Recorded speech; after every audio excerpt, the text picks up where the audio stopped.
Bonjour à toutes et à tous, bienvenue sur la chaîne Melbo Site Web. Aujourd'hui, une nouvelle vidéo avec différents petits sujets. Nous sommes ici côté jardin. Alors, si on est côté jardin, eh bien, il va y avoir premièrement la replantation de 2 pieds de tomates ainsi qu'un petit pied de citrouille. Et puis, je vous laisse avancer dans la vidéo pour découvrir d'autres sujets.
Nous sommes en intérieur pour vous parler d'un tout autre sujet complètement différent du jardin.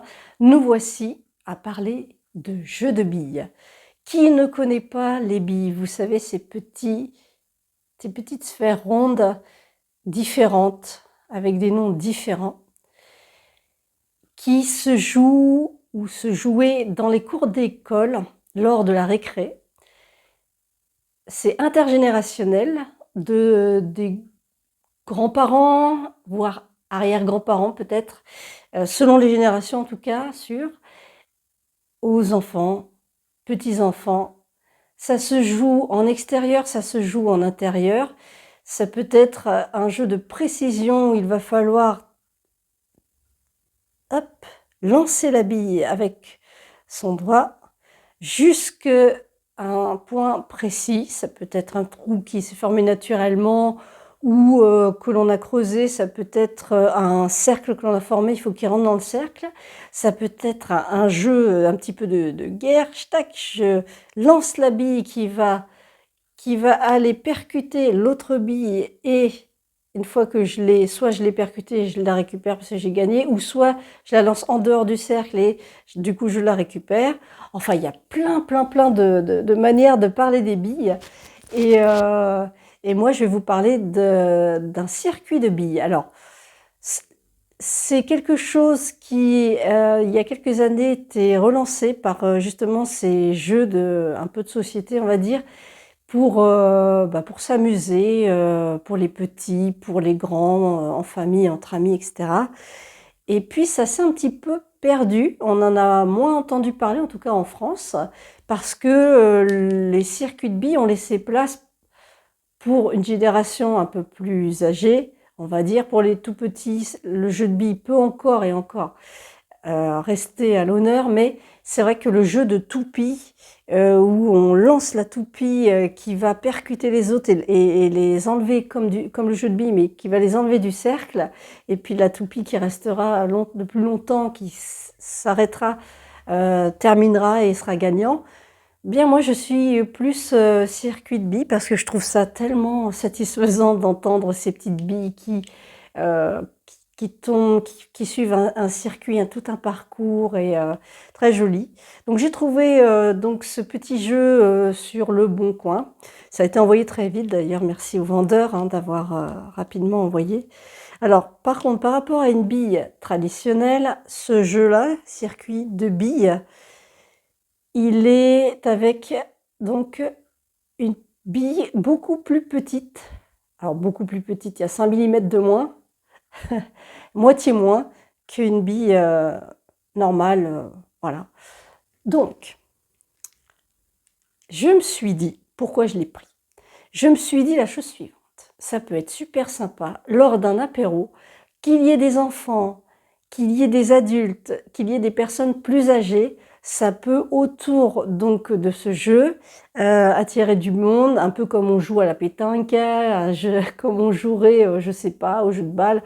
Bah là, c'est un truc où tout le monde autour de ce jeu. Puis c'est un circuit, donc c'est qui arrivera le premier, un petit peu comme la Formule 1.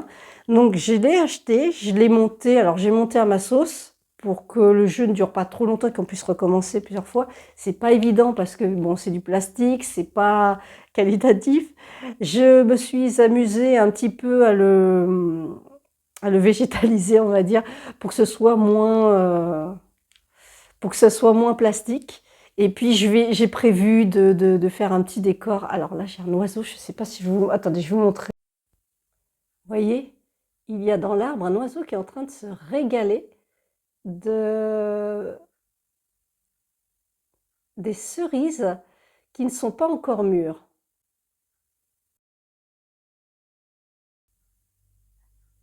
Bon, bah, il s'est échappé.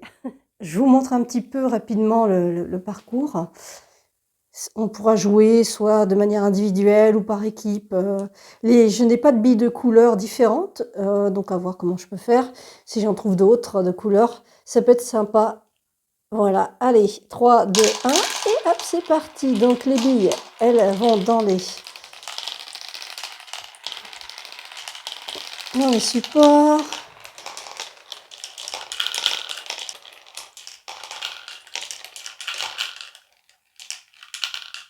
Complètement différent. C'est ça, le vlog. On passe d'un sujet à l'autre sans problème. Alors, moi j'avais un problème et nous voici à gérer un problème WC. Où veux-je en venir? Eh bien, au niveau des WC, des toilettes, il y a la cuvette et l'abattant. Et la cuvette et l'abattant, enfin en tout cas la cuvette, est un petit peu cassée. C'est-à-dire que c'est pas du tout stable, parce qu'il y a eu un petit truc qui s'est cassé, etc. Donc il faut changer. Donc il fallait prendre des mesures entre les visseries, le milieu, 35, 36, 37, 38, 39 centimes, enfin bref. J'ai pas trouvé ce que je voulais dans les magasins spécialisés de vente de ça. Et en me baladant sur les réseaux sociaux, ici en l'occurrence Facebook, mais il doit être sur Instagram, il est sur YouTube, c'est la marque Papado. Je ne connaissais pas du tout et en fait, c'est une marque qui a été imaginée par un monsieur, il est avec, sa dame, parce qu'ils en avaient marre pour nettoyer, c'est chiant, faut dévisser pour que ce soit hyper nickel, tout ça et ils voulaient que ce soit incassable et que ça dure dans le temps. Donc, nous allons découvrir ensemble, car je ne l'ai pas ouvert, je ne l'ai vu que sur des réseaux sociaux, à quoi correspond ce fameux abattant et cuvette Papado, qui est fabriqué en France. Je crois que c'est en Normandie. Je vais voir si c'est marqué là. Est-ce que c'est marqué site de dépôt? Non.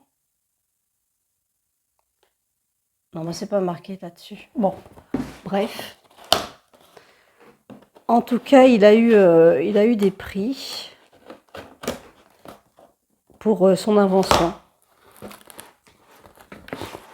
Alors, on ouvre la boîte. Alors moi j'ai pris blanc, hein, parce que c'est blanc.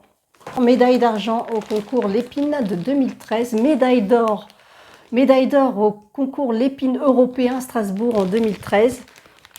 Voilà, c'est qu'une toilette, hein, enfin, mais c'est pas rien.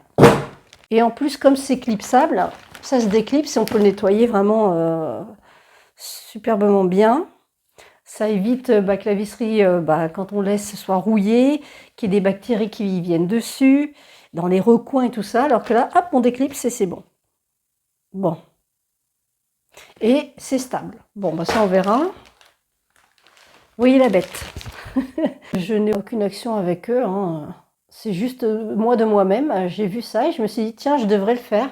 Et vous voyez tout ce qui existe. Et en plus, vous pouvez pas seulement... Enfin, il y a plein de choses, hein, jusqu'à la brosse. Si par exemple, vous n'avez que la cuvette de casser, vous pouvez n'acheter que la cuvette. Vous voyez, là, c'est en deux. Moi, j'ai pris l'ensemble parce que c'est nouveau. Mais si vous avez que la cuvette et ça, le haut il est cassé, le dossier, vous pouvez acheter que le dossier. Pas de visserie, mais il y a des clips.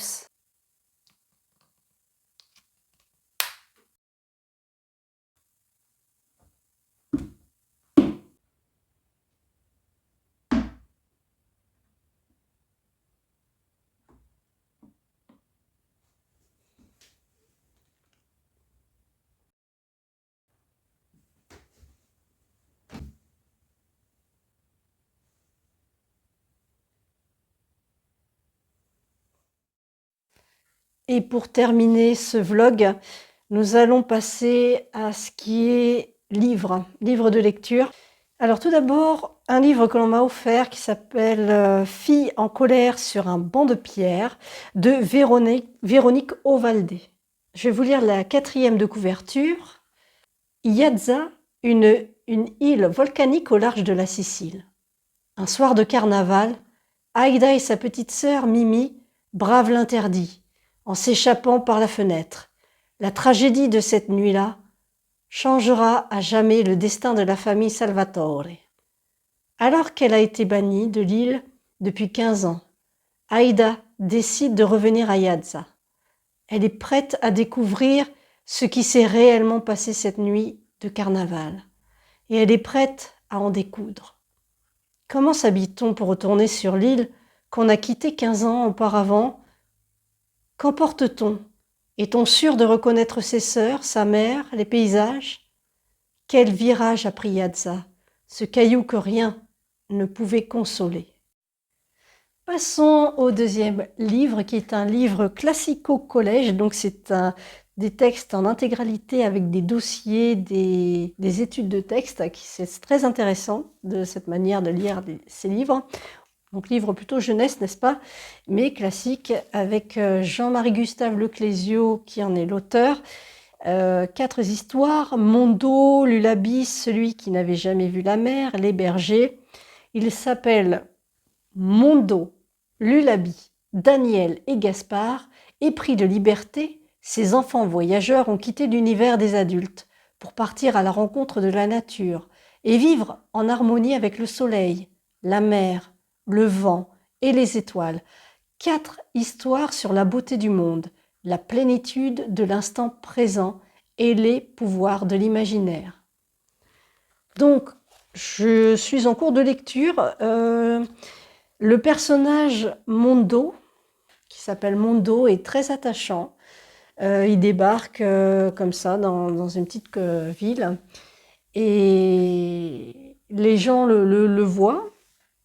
Il est très débrouillard et attachant, et souvent il demande s'il peut être adopté, mais il s'échappe très vite, reprenant sa liberté. Vraiment, pour le moment, franchement, c'est une histoire qui est très belle. J'aime beaucoup ce personnage Mondo, le lieu où il se trouve, et je ne sais pas comment il avancera.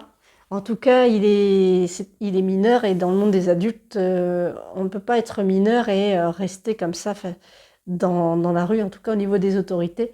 Donc, il essaie toujours de s'échapper quand on veut le trouver pour qu'il ait toute l'éducation qu'il est censé avoir, et pas celle de l'expérience personnelle. Voilà. Lui, il est avide de liberté et de connaissances autrement. En tout cas, pour l'instant, j'ai bien aimé, et ça, c'est un livre que je pourrais offrir, et je sais à qui.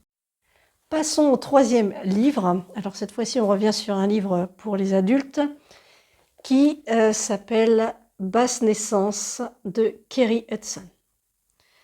Kerry Hudson est née en 1980 dans les quartiers populaires d'Aberdeen, en Écosse, d'une mère sans emploi, aussi belle que vulnérable, et d'un père alcoolique et absent. De centre d'accueil en bed and breakfast, sa petite sœur, sa mère et elle ont connu pendant près de 20 ans la précarité extrême. Les queues le lundi matin aux caisses d'allocation, le rejet. Aujourd'hui, Kerry est écrivaine reconnue qui a voyagé de par le monde, mais elle n'a rien oublié. Kerry Hudson revient sur les lieux où elle a grandi, puise dans ses souvenirs et pose un regard acéré sur les inégalités de classe actuelles. Sandrine Mariette de Elle dira « D'une résilience universelle, cette œuvre limpide, porteuse d'un espoir vrai, fait battre les cœurs en mode majeur. » Claire Julliard de l'Obs dira « L'histoire âpre et courageuse d'une reconquête. » Alors c'est un livre, là j'en suis même pas à la moitié. On est dans sa vie actuelle. Cette personne a un statut puisqu'elle est auteure. Elle rencontre plein de personnes qui ont un statut plutôt riche, d'une classe sociale qui s'en sort. Mais elle vient d'une classe sociale pauvre, et avec les difficultés et tout ce qu'elle a vécu. Elle va faire une enquête.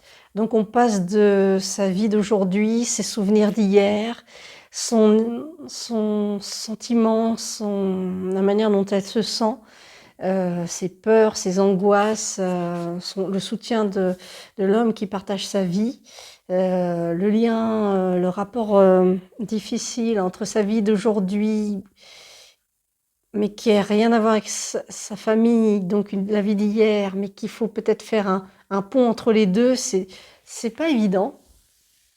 Voilà, donc c'est une histoire assez difficile. Et voilà, j'en suis à cette lecture. Donc c'est intéressant. Il y a plein de sujets qui sont portés.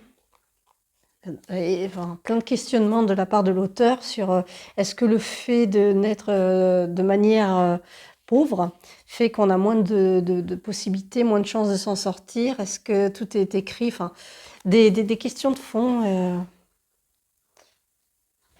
de vie. Alors, un livre de jeunesse de Pierre Coran qui s'appelle Terminus Odéon. Terminus Odéon qui a été... c'est un vieux livre. Je l'avais trouvé dans une boîte aux livres. C'est un livre jeunesse qui a été écrit en 92, décembre 92. Vous voyez, ça date. En tout cas, voici le 4e de couverture. Comme ce livre, j'imagine, Alexis est introuvable. Pourquoi ne s'est-il pas rendu à sa leçon de violon? Accident, fugue, enlèvement, la police enquête. Et le professeur de musique va bientôt se trouver mêlé, malgré lui, à une aventure pleine de rebondissements qui va le mener de Bruxelles à Paris. L'inspecteur de police n'a pas tort. À chacun sa musique, et pourtant. Donc, je ne l'ai pas encore lu, donc je vais voir. Voilà, il y a des illustrations en noir et blanc.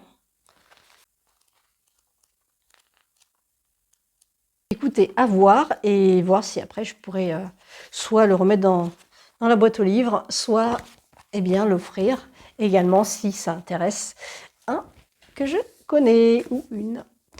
Et pour finir, Maîtresse Adeline. Qui ne connaît pas Maîtresse Adeline? Si vous êtes sur les réseaux sociaux, en tout cas vous en avez entendu parler, elle est passée également dans les infos. C'est un livre donc qui s'appelle Fini les fautes, elle en a fait d'autres, hein.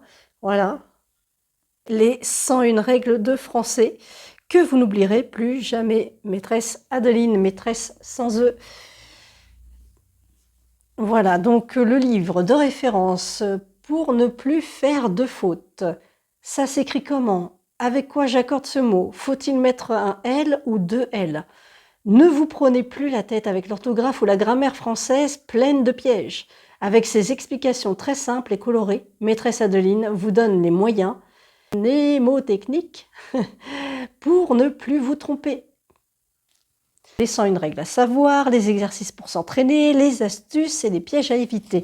Moi, je vais vous parler de cet auteur, de cette Maîtresse Adeline. Elle s'appelle Adeline Dupuis, aka Maîtresse Adeline. Elle est professeure des écoles dans les Bouches-du-Rhône, enfant dyslexique. Elle a dû trouver des moyens ludiques pour mémoriser les règles orthographiques et grammaticales. Elle a voulu, par ses publications sur les réseaux sociaux, partager ses astuces et faciliter l'apprentissage du français grâce à des fiches ultra simples et très visuelles. Les leçons et exercices proposés dans cet ouvrage suivent les règles de rectification de l'orthographe de 1990. Par exemple, je donne un exemple, je suis tombée sur une page au hasard, page 210 pour les personnes qui ont le livre ou qui vont l'acheter. Page 210, à nouveau ou de nouveau. J'emploie souvent à nouveau au lieu de nouveau. À nouveau signifie faire une nouvelle fois, de façon différente. Exemple, cet exercice est raté. Je vais le faire à nouveau. Pour le réussir, on va le faire une nouvelle fois, mais d'une façon différente, donc à nouveau. De nouveau signifie faire une nouvelle fois, mais de la même façon. Exemple, je brosse de nouveau mon chien, car ses poils forment des nœuds. On le brosse toujours de la même manière. Donc page 210, vocabulaire, je vous montre. Vous voyez, c'est vraiment simple. Et puis après, vous avez des exercices d'entraînement pour savoir si vous allez utiliser à nouveau ou de nouveau. Puis à la fin, vous aurez les réponses. Donc, nous avons de la grammaire, nous avons de l'orthographe, de la conjugaison, le vocabulaire.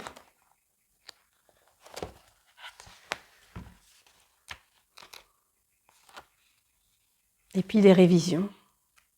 Voilà. Vraiment très bien. En plus, il est fait pour que des petites mains puissent le prendre. Il n'est pas très haut, il n'est pas très large. Un petit peu lourd, mais franchement, nous, à notre époque, on avait le Becherel. Hein, eh bien, Maîtresse Adeline est revenue avec son livre « Fini les fautes ». C'est avec ce livre que s'achève vlog. J'espère que vous aurez aimé tous ces petits sujets un petit peu différents et je vous dis à une prochaine vidéo.